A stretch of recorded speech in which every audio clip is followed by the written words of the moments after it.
Doctor, look. Stand aside, nurse. I'm Dr. Homebrew. Stand clear.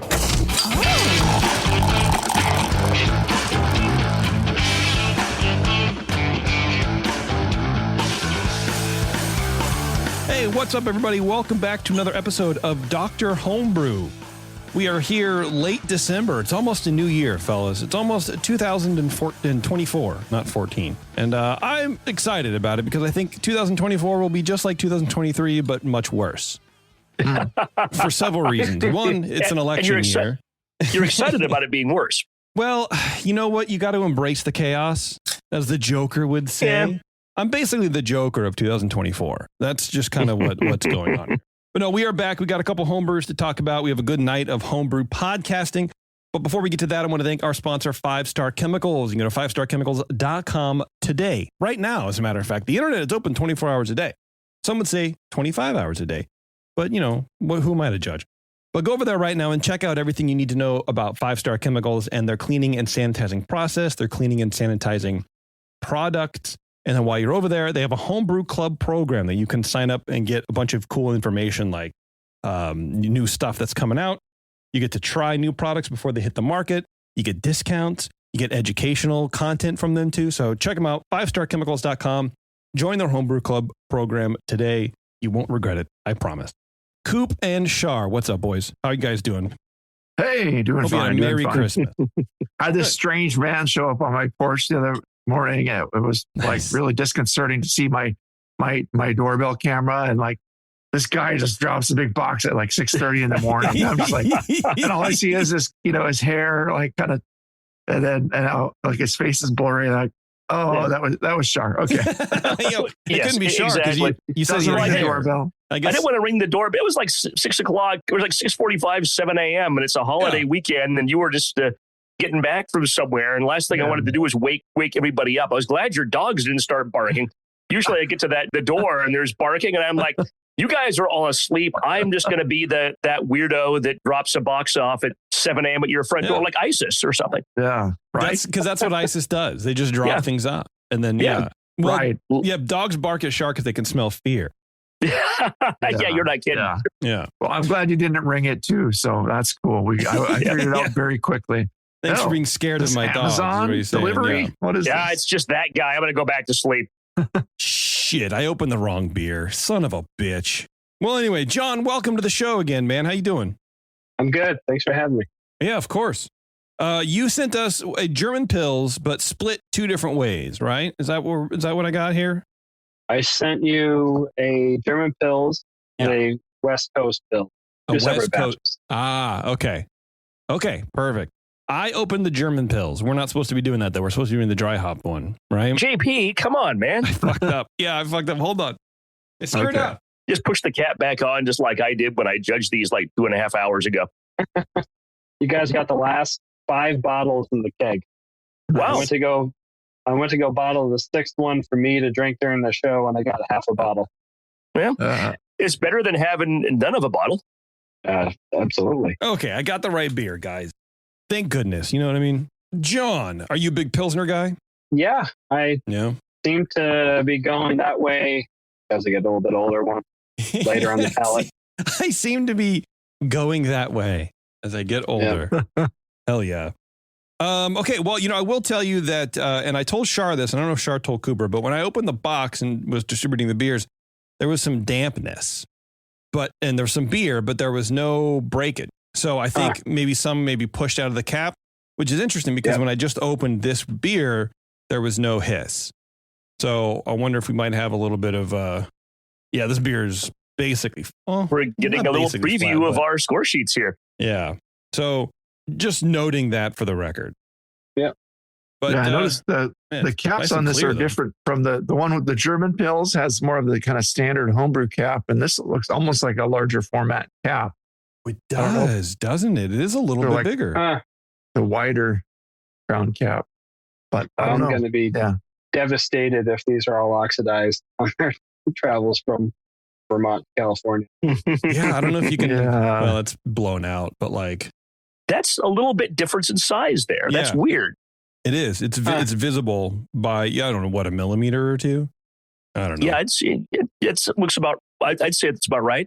Yeah. You're the engineer, Shar. You know what's going on. Maybe a millimeter radius difference, maybe. That's what I was going to say, but I didn't want to sound too smart. So. Leave that to you. Okay, well, let's get into it then. What do you guys think? Let's do this thing. All right. Shar, why don't you go ahead and go first since you're already talking? All right.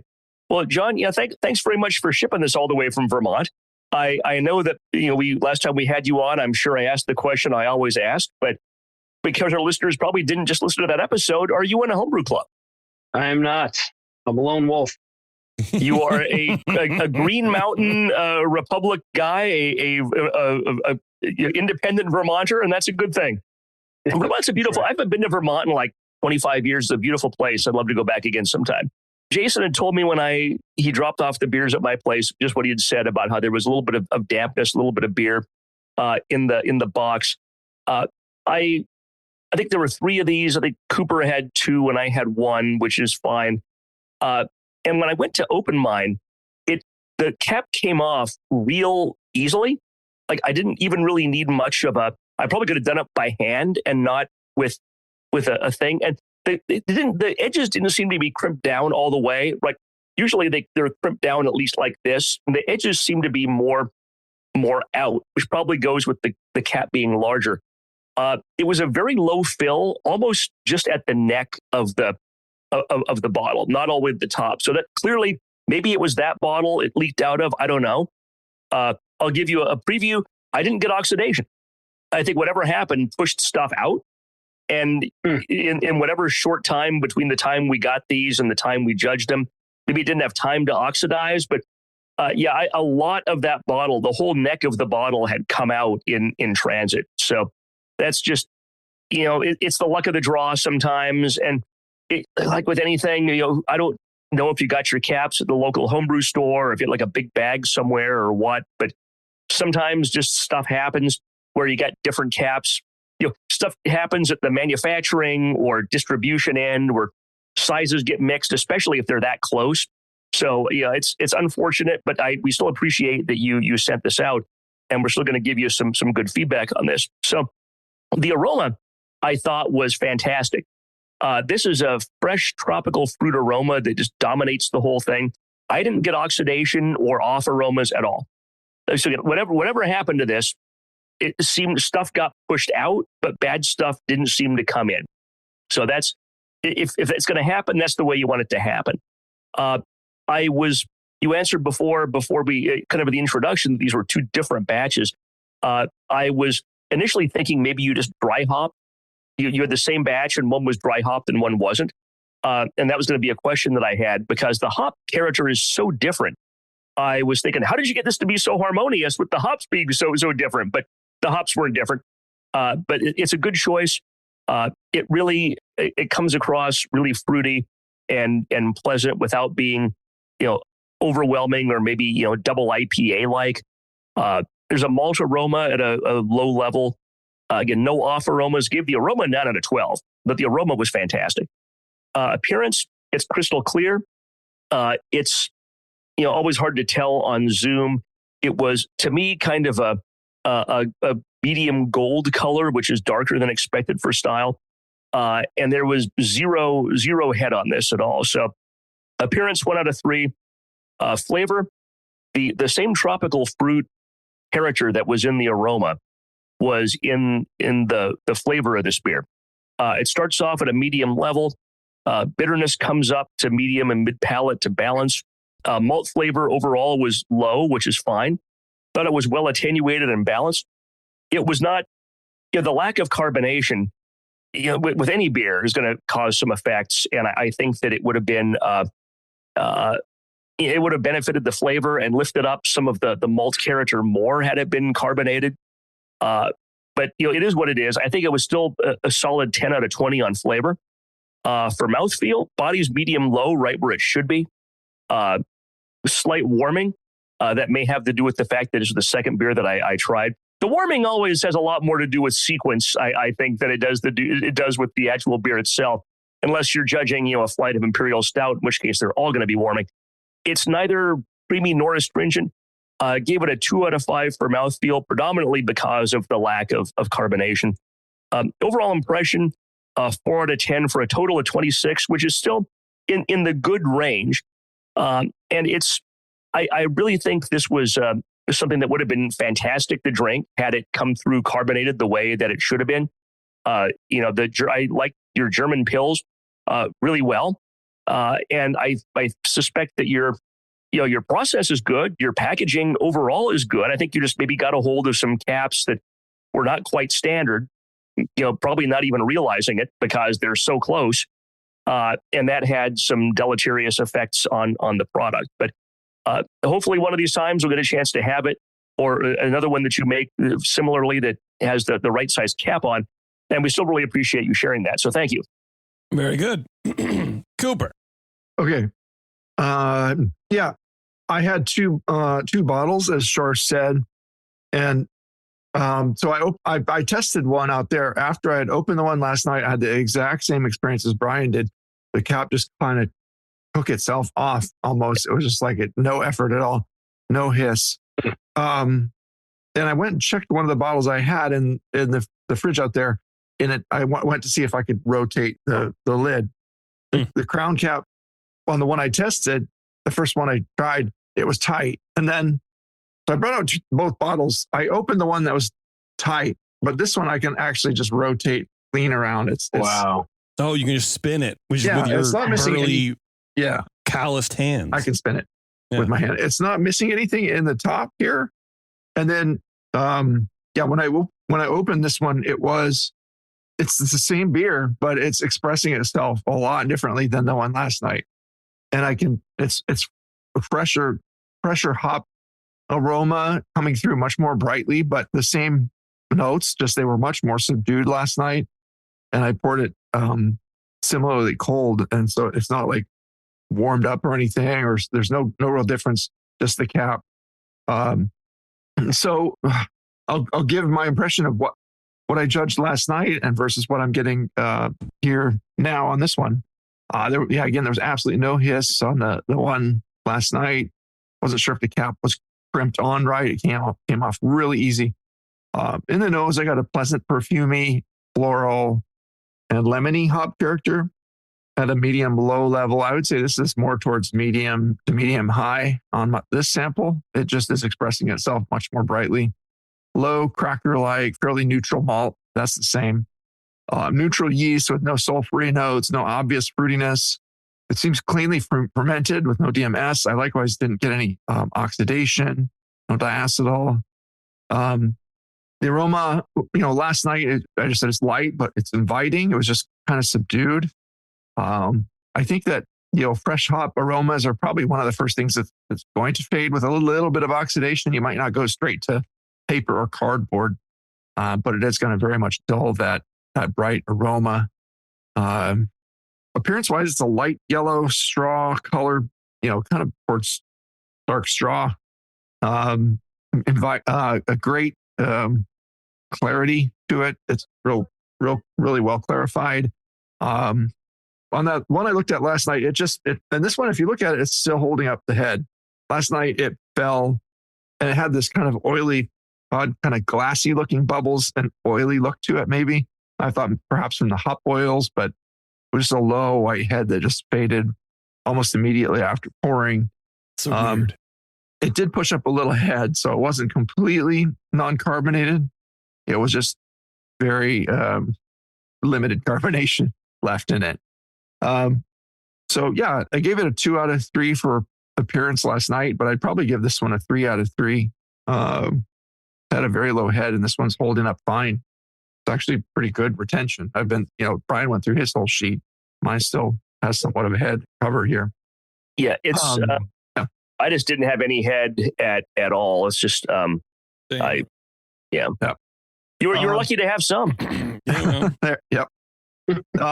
In the flavor, it's got a nice low maltiness with a clean, crackery white bread-like note.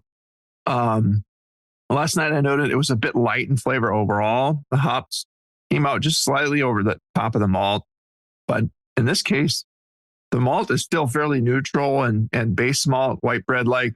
but the hops are coming through much more pleasantly, much more cleanly and brightly, getting that lemony little, very nice citrusy, little resin, some perfumey, floral notes in there too.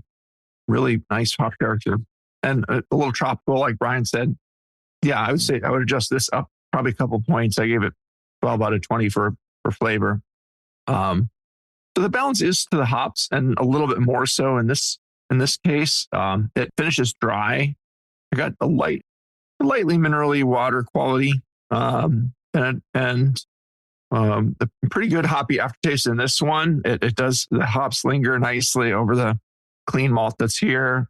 The bitterness is low and out of the way.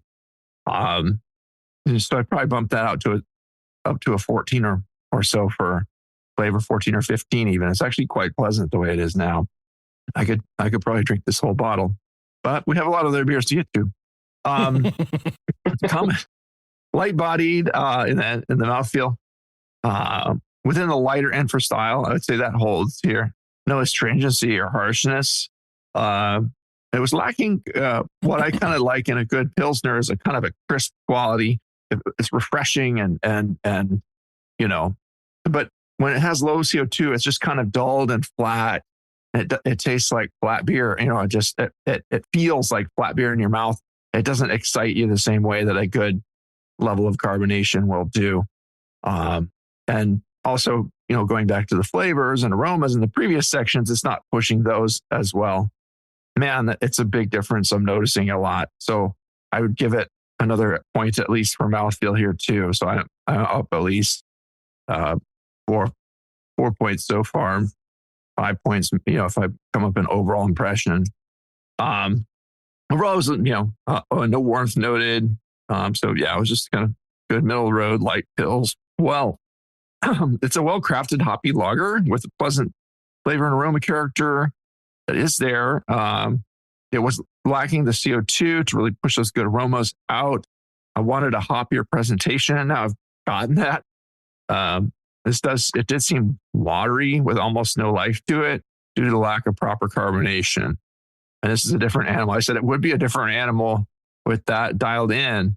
But I still think the hops need upping a little bit. I don't know that I'd say that now. I think that even it's the same exact beer with the right carbonation and didn't lose anything in the bottle and travel all that way and spill out in the box. I don't know that it needs more hops. They're coming through just fine. Yeah, the flavor hops, I think even the bitterness hops are at a great level. Yeah. So I was landing at like low 30s on the one last night, like a 32, I would say. And I would go up, honestly, probably to like a 38 on this one. It's cool. It's right there. It's just a little, if you want it to play really light and refreshing and, almost no body, not no body, but, it's very light bodied, very dry and, pushing some really nice hop flavors. So I think 38 is fair on this sample. And there's a clear difference. I'm enjoying this a lot more. Cool. Well, I'm glad you got that, Coop. Let's see what JP got. My beer is flat. I mean, one here I'll pour it into the glass. Not to belabor the point, right? But there's just like nothing. Yeah, we're not beating you up, John. Really, honestly, we're not for sure. I know. No, I'm just fascinated by it. So there's a little bit, and then it kind of comes out, and it's it looks like the first pour you would get off a draft system when the beer's been sitting overnight. And you're like, God, I really want to taste this cold and with a little bit of pressure, and that's how it tastes to me. It tastes great. Honestly, I'm disappointed in the fact that there's no carbonation in it, because otherwise it smells great. Yeah. It tastes good. I mean, it's a very good tasting beer, and I'm very disappointed that there's no carbonation to like really give it that pop. It's just cold malt water at this point. But yeah, I think Coop's right that if we all had the bottle like he had that had some carbonation in it, we'd all be landing in high 30s with this. And easily. I thought JP, you would like the hops level the way I tasted it last night, because the way I'm tasting it now, it's like you would say, "Oh, this is so over hopped," but it's see, there you go. Might be good. I'll give it a 42 right now. Yeah, it's that fruity, almost like vitamin C chewable fruit. Yeah. It's which to me is a compliment. It's like candy fruit, but not candy because it's not really that sweet. But yeah, it's very good. As it is right now, if that came across, I'd probably go like, I don't know, 30. I don't know. Yeah. What do you mark off for no carbonation? Everything's perfect, but it's something like this. Let's say this came across your judging table. I know you already gave them a score, but like everything else would be great. If there was no carbonation, you would give, or if there was carbonation, you would give it a 40. What do you take off for carbonation? It depends on how it affects the flavors and the aromas. And I kind of went through for me how it did. I hope it made sense to everybody listening. Yeah. It did make a big difference in the parent, not in the, in the appearance, also in the flavor. So I would come up a point in the appearance. I would come up 2 or 3 points in the flavor. I would come up a point or 2 in the mouthfeel and a point in the overall impression. That adds up to like, I'm 6 points above, where I was, maybe even, 7, if you add up all those little fine point. And it's just a point here, a point there, but it adds up to a big difference. So yeah, 6 to 7 points, probably fair. It really depends. Some styles are not going to be detracted from as much. If you have a mild that didn't get, oxidized, well, it's not that carbonated anyway. Yeah, an old ale. Yeah, it's not going to be a big deal. It isn't going to be that big a deal. But I mean, it will still affect it. It'll play a little differently. But I would say mid-30s for me, even with no carbonation. Okay. Because it's that good. I mean, it tastes very good. And yeah, the caps, I'm interested to know where you got them. I know working at More Beer, more than once, we got caps from the supplier that either they screwed up on and we caught after we bagged a bunch of, or, people were like, oh, I don't have this, but I have this one. And someone who was doing the ordering didn't really know. Like, I guess it's fine. And it's like, because they have like a millimeter difference in caps. Yeah, I looked this up while Cooper was judging. I was paying attention to you too, Coop. But there's the U.S. bottle caps are 26 millimeter. Yeah. European size are 29 millimeter. So it's almost right. That's a 1 millimeter, 1.5 millimeter radius difference. And I guessed it was a 1 millimeter difference. So kudos to me. But no, it's like the 29 millimeters are also for like wine bottles, champagne bottles, if you cap those, which are a little bit bigger diameter than a beer bottle. So that's probably somebody mixed up a 29 and a 26. On the cap, you can kind of see the ridge in the middle. That's where the bottle sits, right? The top of the bottle. But the cap is just bent around it. Yeah. It's curved around. And so, you can see the indentation, and then even on the inside, it's harder to see on the camera, but there's that the oxygen barrier, and then it has that white border around it. That was essentially underneath the lip, or at least on the edge of the lip of the bottle. So they're just too big. The silver one is the standard cap, and this one, look how much farther down it comes if you're watching us on. Oh yeah, wow. On Facebook, or on the YouTube later. Yeah, whatever. It's a big difference. We're YouTubers. But yeah, I think of those bottles that have a cork in it, and then like and then a cap over the cork. That's like that. That's kind of the cap. Yeah. I'm so sorry, John, that only one of those survived well. Yeah. I'm glad one made it. It's a really good beer. I love the beer. It is wonderful. Yeah. Yeah, it's great beer. All right. Well, let's talk about it. Curious how old it is and all of that too. But yeah. Yeah. When'd you brew this? So I brewed it on October 24th. And so I bottled those 2 weeks ago. Wow. See, it's really fresh. Yeah. And I told Brian that I had reached out to a brewer in the Bay Area after getting one of his beers here in Vermont. It was a West Coast Pils. And I was like, holy crap. This is so different, so refreshing, so light compared to all the Vermont hazy IPAs we get around here. So I reached out to him and I was like, hey, can you help me with this? He just gave me a master class on what to do. So I basically followed everything as much as I could to what he said. This is, bring up the recipe. So it's a 10-gallon recipe, and it was 100% Wireman Pils. He recommended raw North Star Pils. I couldn't get that, so I used what I had. It's 100% Mosaic hop. So it's a 60-minute edition for about 10 IBUs, and then a Whirlpool edition about 27, 28 IBUs, and that's at 180 degrees. And then fermented with 3470 at 55 degrees, I believe, did that.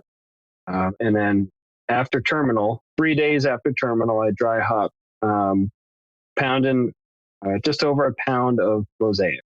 Wow. Oh. So this is 100% mosaic. Yeah. Wow, that's really interesting. And he suggested dropping the cone after 24 hours continuously. And I have a Firmzilla, or beer sells them.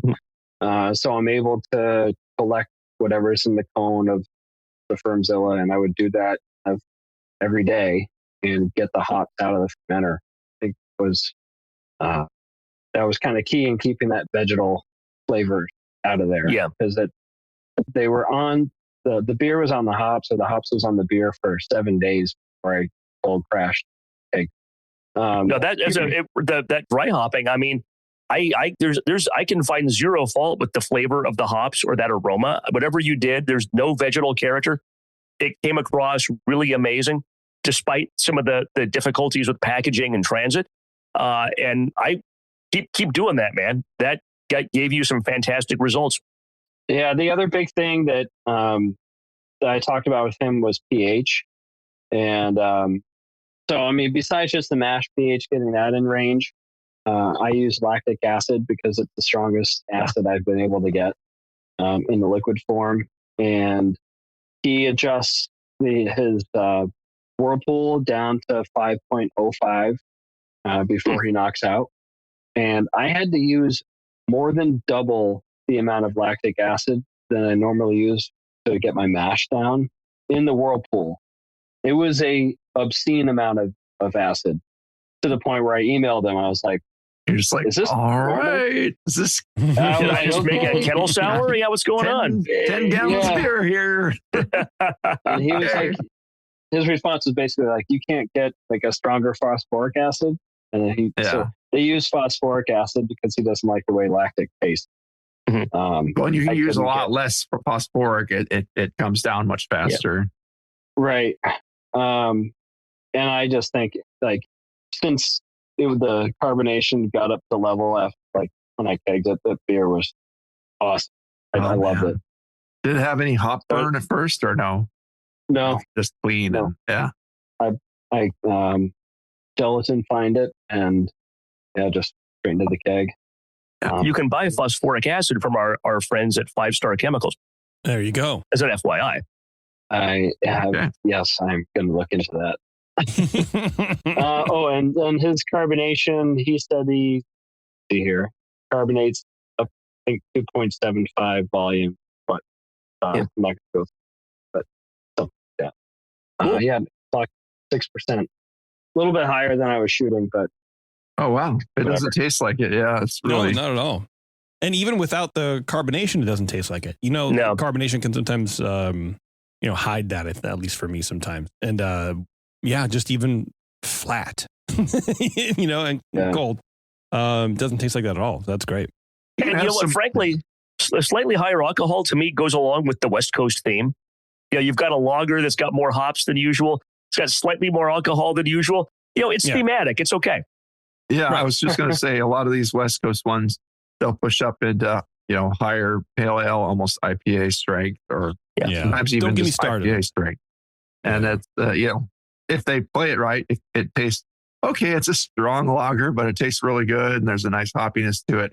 It's playing towards that IPA side of the field without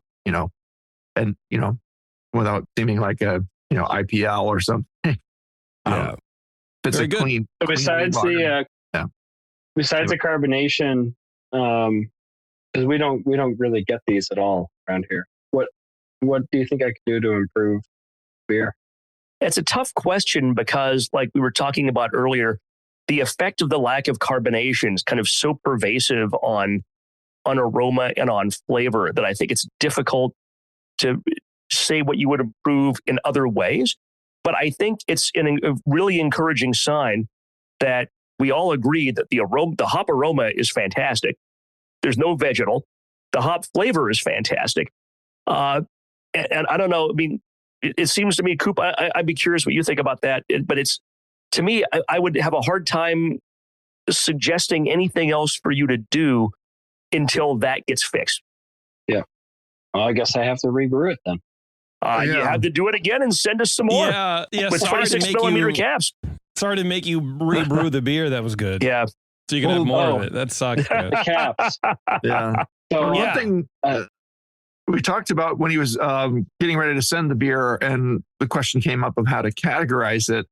And I pointed him to the style entry suggestions page of the BJCP website, which suggests enter it, which we judged it as a 34B, as a mixed style beer.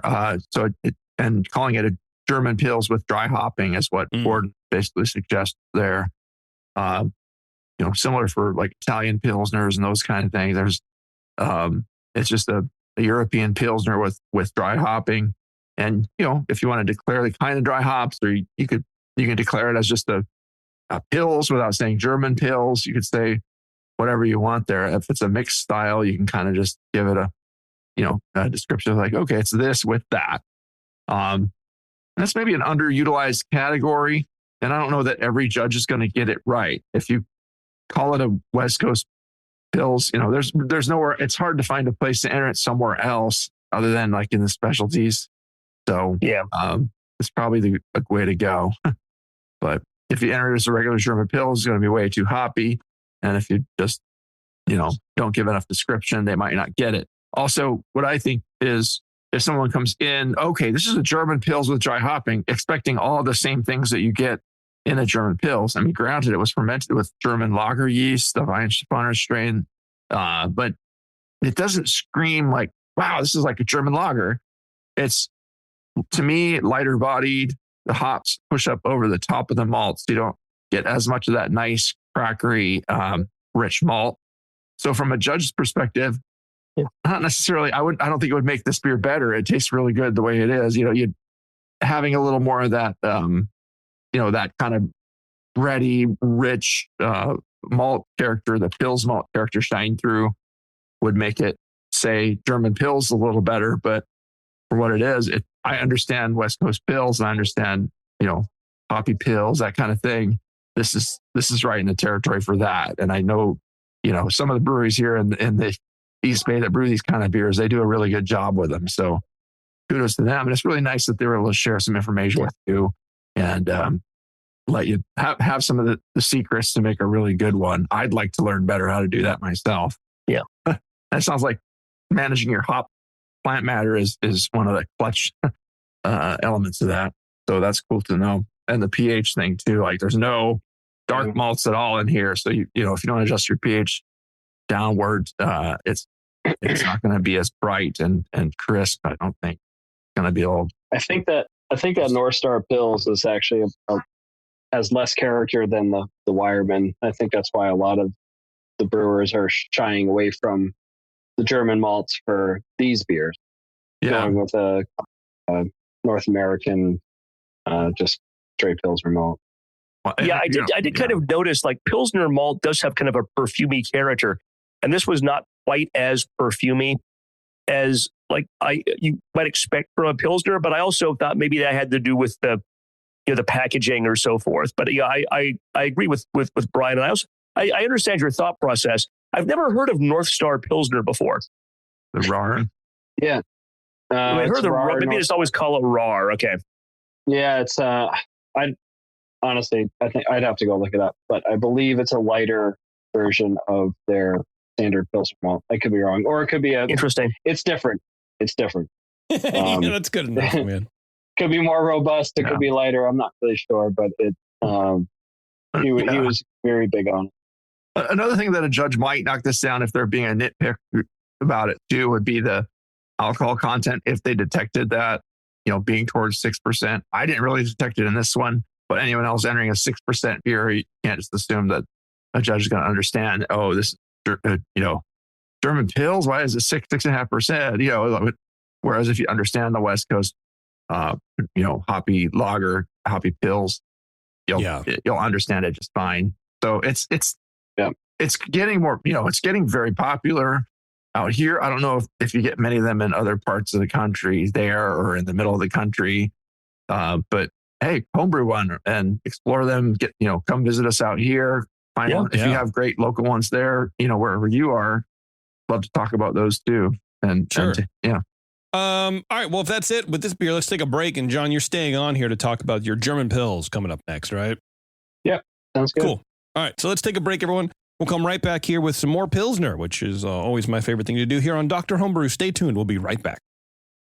What's up, homebrewers? Hey, let me ask you a question. You spend a lot of time making your beer taste the way you want it to, right? Some of you even send beers into Dr. Homebrew for feedback. Well, the next logical step in your creativity is to craft some labels for those beers. And there's nobody better at creative labels than GrogTag. Their easy-to-use designs let you turn out some pretty amazing stuff like labels, bottle caps, coasters, even six-pack carriers with minimal effort on your part. They have a range of label sizes that fit any vessel you can think of. Bottles, cans, growlers, kegs. GrogTag has you covered. Head over to grogtag.com today and check out their line of amazing, fully customizable templates and get your beer looking its best. GrogTags are water-resistant, reusable, and will have your naked bottles looking great in no time. That's grogtag.com, and be sure to use code BNARMY at checkout to save 10% on your order. I'm sorry to tell you this, but we're going to have to pour you out. Back to Dr. Homebrew.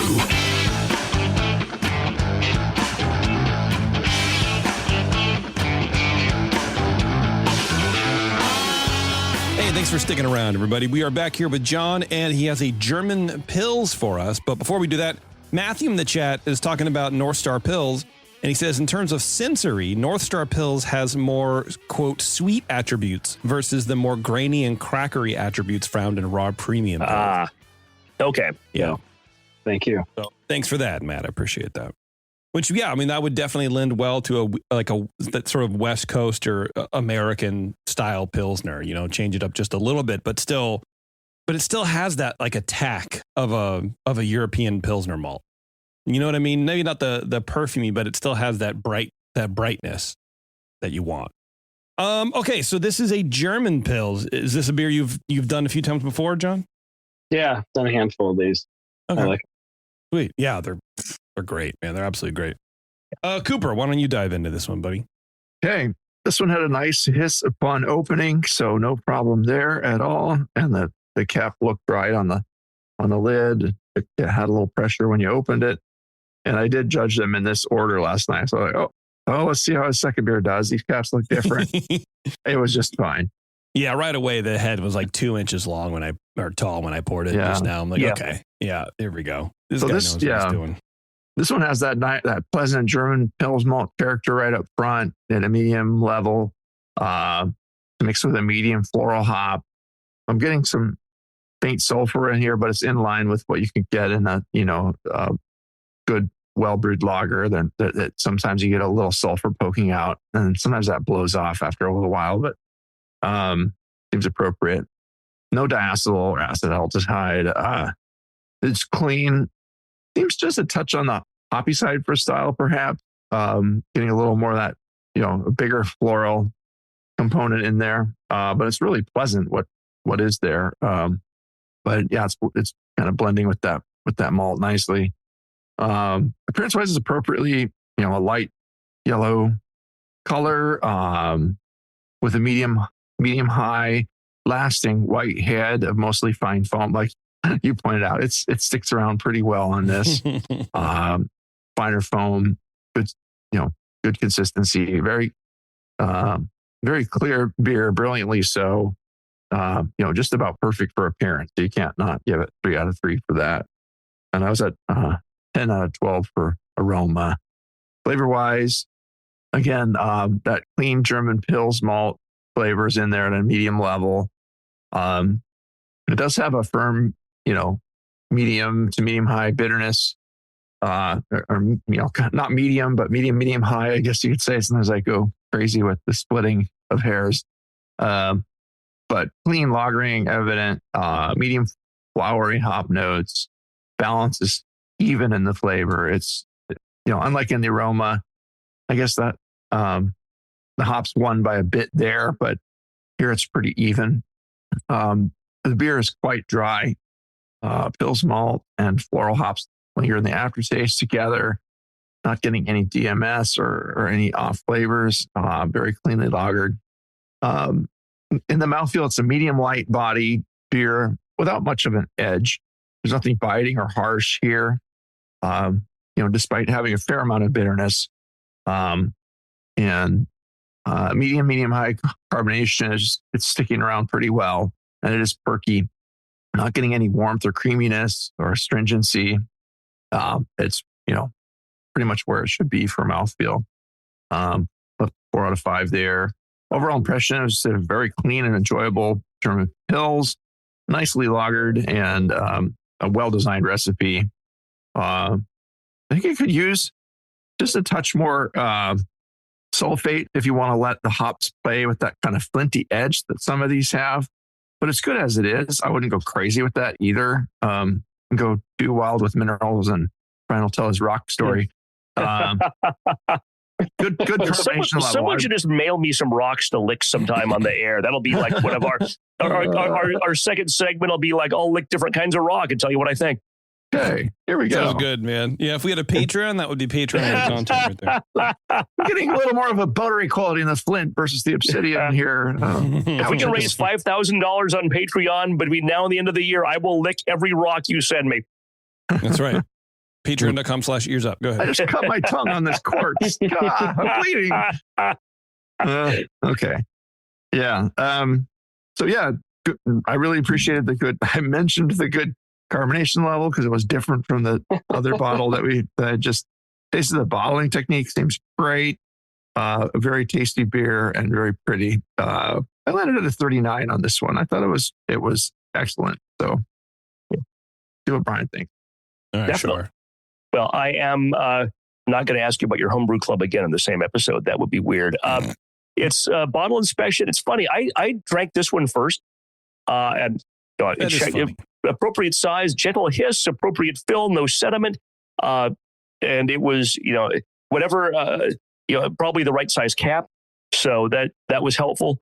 Aroma, I got medium spicy or noble hop aroma, medium malt aroma. It's funny, we were talking about Pilsner malt, and I had made a specific note, less perfumey than some examples of Pilsner malt, but still appropriate and pleasant. So it kind of, was I looking forward into time, or what was happening with that? I don't know. I was just writing down what I sensed. I thought it was crisp, no off aromas, 8 out of 12. Appearance, 3 out of 3. I've had mine sitting out for a while, so the head is long gone, but it was a very large head at first, white, fine bubbles, settled somewhat quickly, but it was very persistent. This beer is crystal clear, straw color. It's really an exemplary lager. This is what you're pouring a homebrew lager, you hope it looks like this. It was, even my wife, who hates beer, was sitting in the living room with me while I was judging this, and she looked at that and said, wow, that's crystal clear. So even non-beer drinkers appreciated how clear that sample was. Flavor, initial malt flavor was low, but it was interesting. It built up to sort of a medium level and mid palate, as did the hop bitterness. And the balance is slightly toward bitter, which is fine for Pilsner. It wasn't overwhelming. It's more just a slight tilt toward bitterness for me. It was well attenuated. Finish is long and pleasant and balanced. As with the aroma, it didn't have quite the perfumey Pils malt character, but it's still Pilsner malt. And there's no obligation that, this is a style. There are a range of ingredients. Not everyone has the taste identical. Not everyone has to have that Pilsnery, perfumey character leap out of the glass at you to be a Pilsner beer. So I enjoyed the flavor a lot. I gave that 15 out of 20. Mouthfeel, body is medium low. Carbonation was, I thought, on the low end, kind of medium low, which is less than expected for style. The bitterness to me provides a little bit of the bite that's missing from the carbonation, but still, I think that if it's not warming, airtight, or it was astringent or creamy, it certainly was airtight enough to retain carbonation. a 4 out of 5 mouthfeel. I fundamentally, I think we were talking before about bottling out of a keg. Looking at the bottle, there's no sediment. It's bottled out of the keg. I won't belabor the point on this show because we've talked ad nauseum on the show about how hard it is to retain the carbonation when you bottle out of the keg. Yeah. I think this is a great beer. Getting a little bit more carbonation would take this over 40. I gave an overall impression of 7 for a total of 37, which is very good. And I think maybe just a little bit more carbonation might easily push this up to 40. And we talked about that in the last segment a little bit about how carbonation can have kind of percolate through. Here I think the aroma, you got a good score for aroma, a good score for flavor. That might just give that little bit of additional push to get up to 40 on this beer. And I made a couple of notes about, I'm curious what malt you used. And I suspect it's going to be that raw North Star that you used in the other one, but I'll be curious to find out. I think that for this one, to me, that's the one variable that is really hard to deal with when you're bottling off a keg. But if you can get that nailed, I think this can easily be, 40, 41, 42 point beer, just as it is with no other modification. So excellent. Thank you for sharing. I really enjoyed this. And I'm going to finish this, the last of this bottle that I got sitting in front of me. Yeah, it's really good. Yeah, I like it as well. I think that it's just to give my 2 cents for a second. Yeah. There is like a creaminess that I don't really think is supposed to be there. It's sort of at the top end for some reason. I don't know why I taste weird things sometimes, but like the malt's good. It's aggressively bitter, and that's all good. And then there's like a creaminess where there's a point where they sort of blend together. And then there's a lot of like acidity to it. I don't know. It's I would go 39. Okay. There you go. One thing I will say too is that the carbonation on a German Pils can vary from medium to high.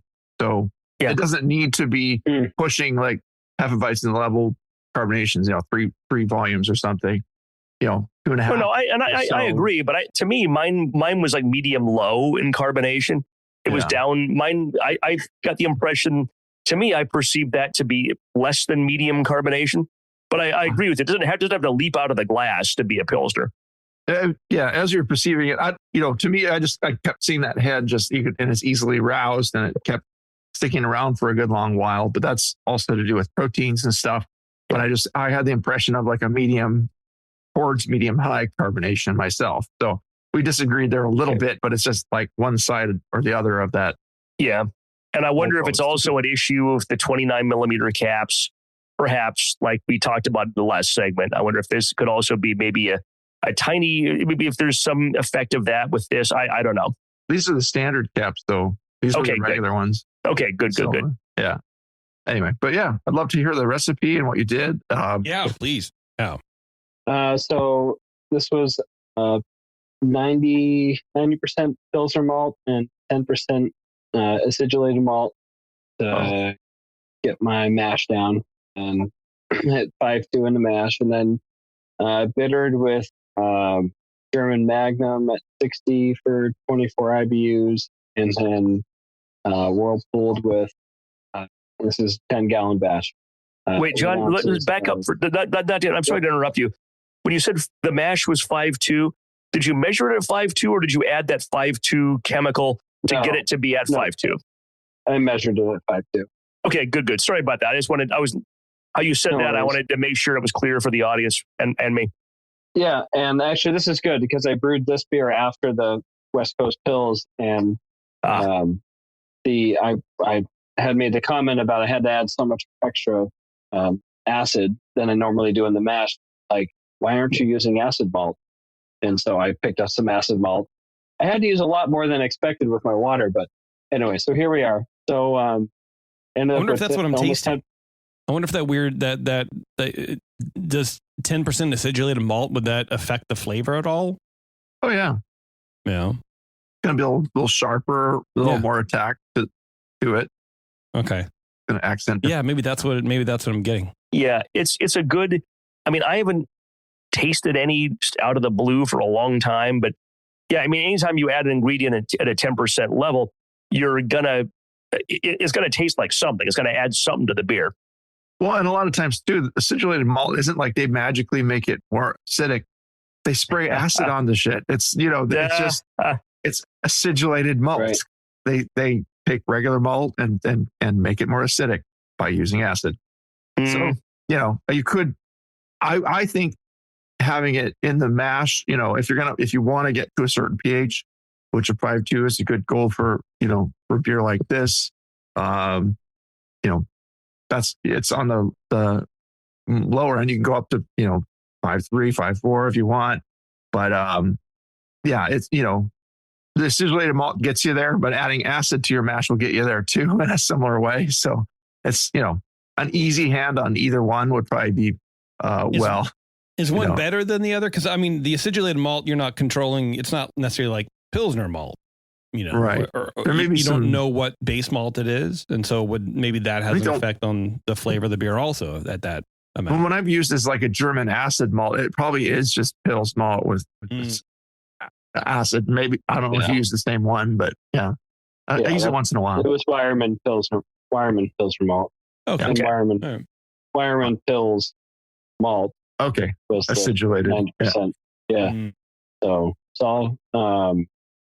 My understanding. I mean, my chemistry dates back a while now, but I would assume that all the acid that's on the malt is going to disassociate into the mash and basically become the same exact thing as adding lactic acid to the mash. So I thought that's what they were spraying on the malt to create acidulated malt, but I could be wrong. Yeah, I mean, technically, for Reinheitsgebot purposes, in Germany, they would essentially, if you mash and you let this malt just kind of sit out, there's enough lactic acid bacteria on the husks, it'll start growing. It's kind of like making a kettle sour in a way, and then it'll get acidity. I mean, maybe some places you spray it. Maybe they do it in Germany now, but back in the day, that was how they got around Reinheitsgebot. Was we're not adding anything to malt, really. We're just putting it over here and letting it get acidic, and then we're adding it in to change our pH. So, I mean, where was I going with this? But yeah, I think the point is that it's in there, and it's dissolvable, just like anything else. That's you want to. With malt, you're trying to convert the starch and then dissolve the sugar. The lactic acid ideally would dissolve into the solution of your malt. At least, not all of it's ever going to because of just how diffusion works and everything else. But ideally, a lot of it will, and that's why you're putting it in. So, I don't know. I'm not a biochemist. My chemistry is a long way behind me too. And weirdly, most of what I know about chemistry comes from home brewing and LED lighting. But that's just it is two very different things, but both involve a lot of molecules and atoms and mixing stuff up. All right. Yeah. LED lighting. Okay. Let's let John continue with his recipe. Yeah. Yeah. Go ahead, John. Oh, you guys there? Yeah, we're here. Yeah. Oh, sorry. We lost our audio. I derailed this real good there for a second. Well, yeah, it does say, I found a link that says Wireman acidulated malt is produced by using lactic acid, which is generated on brain natural occurring lactic bacteria. I don't know. Yeah, I don't know what that might be a translation. Yeah, that sounds weird. So it says it contains a natural lactic acid. There you go. Derived from unhopped beer wort. So they take acidified beer wort and they acidulate the malt with that. So that's actually Reinheitsgebot. So that's cool. That's kind of neat. Yeah. All right, John, go finish your recipe, please. So German Magnum at 60 minutes for 24 IBUs, and then middle brew was Whirlpool at 205 or 210, whatever, for 20 minutes, and that was a half a pound for 20 IBU. Okay. What do you guys think? So I'm just like, I'm going to sip a little bit of the hoppy pills here too, and like I think you're just rubbing the it in hops that are very different. You have a carbonation. I'm just interested because it's just one of the main differences between these two recipes is just the hops and using mosaic instead of what was it? Magnum. Hallertau or Yeah. So the other thing is this one, I overshot big time, and this one ended up clocking in at 5.8%. Supposed to be 4.8. Yeah, so that might be part of the creaminess. I think Yeah. the alcohol. It's really good. I like it a lot. I would, dial that alcohol back a little bit, and make sure you carbonate the bottles you send into a competition. But this is a great recipe. It's really nice. Yeah. And I think you're doing everything right. You've got a lot of good tools at your disposal. Conical and was this again the what was the yeast on this one? 3470. It was I repitched, collected the yeast and pitched it. Oh, okay. Perfect. I wonder it seemed a little hoppy to me, but not like oddly so, but sometimes you get a little hop carryover from the yeast, especially as it's been through all that dry hopping. But you pulled the yeast off before. Yeah. Yeah. Okay. Yeah. But it had a fair amount of hops in the beer. Yeah, oddly about the same amount. This one. Similar. Okay. Just a different hop. 40 something IBUs. Okay. Whatever. So cool. Yeah. Different hop. To me, like the ones I drank tonight, both really good beers. I went back to the hoppy pills, and it's still really nice and I bet dry and nice character. Yeah. John, do you have any questions for the boys? No, I think gives me some motivation to rebrew that West Coast Pills and good send it back. And maybe actually I had sent pretty much the same recipe of the German Pills 2 years ago and scored better. So I have to revisit that recipe and that episode and see if I do. Yeah. But yeah, it was fun. Well, yeah. Like yeah. Well, I'm glad you're doing it. I appreciate that. I appreciate you coming back for more abuse. Coming with a hybrid recipe between the two. Yeah. Yeah. Well, look, man, I'm glad there was one happens. bottle that came carbonated. I'm glad I got it. I really like a good hoppy pills. You had honestly, a pretty good I would have been grin on your face. I would have been disappointed if I got it. They'd be like, what am I going to do with this? You know what I mean? Yeah. So go throw away the random caps that you got from wherever. And chuck them. Those are the gold ones? Recycle them. Yep. The gold ones. All right, John. Well, if that's it, we'll let you go, man. All right, guys. Thanks a lot. Cool. It doesn't sound buddy. like it, but we appreciate you gave us your beer. Absolutely, it does. Yeah. No, it's fun chat Hopefully with you. people can learn from the crown caps. I had no Check idea. the caps, brothers. Yeah.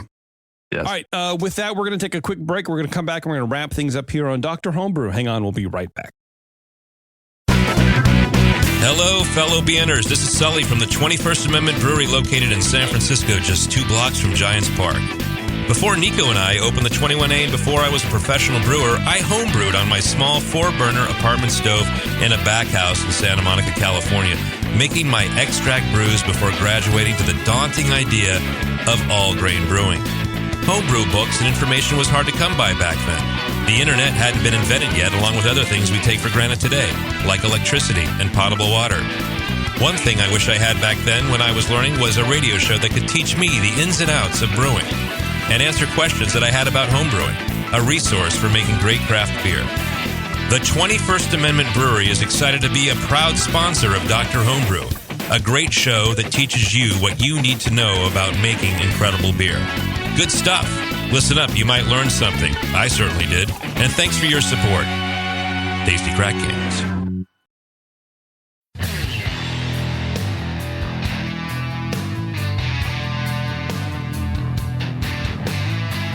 Now, back to the examination.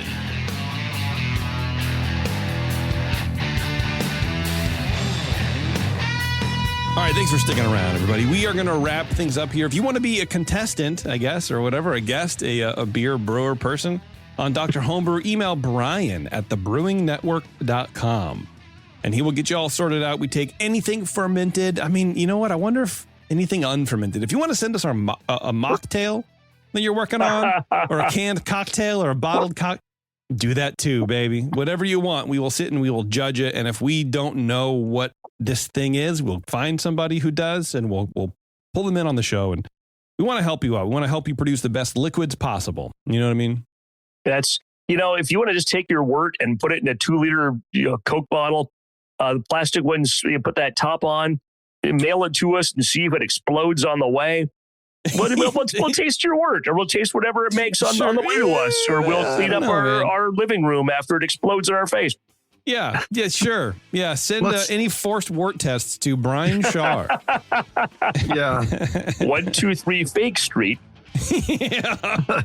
America, USA. Yeah. Exactly. Yeah, sounds good. All right, everybody, we are going to get out of here then. Thank you very much for supporting the show. If you are listening live, hang on just a sec. We have our good friend Barry from Lucky Envelope Brewing in Seattle, which I believe is somewhere in Ohio. And he's going to come on. We're talking a bunch of cool beer and judging stuff. And, to be honest with you, I don't really think we settled on exactly the topic, but it's fine. We'll figure it out because Barry is a wealth of knowledge. So hang on with that. And until next time, we'll see you guys later. Cheers.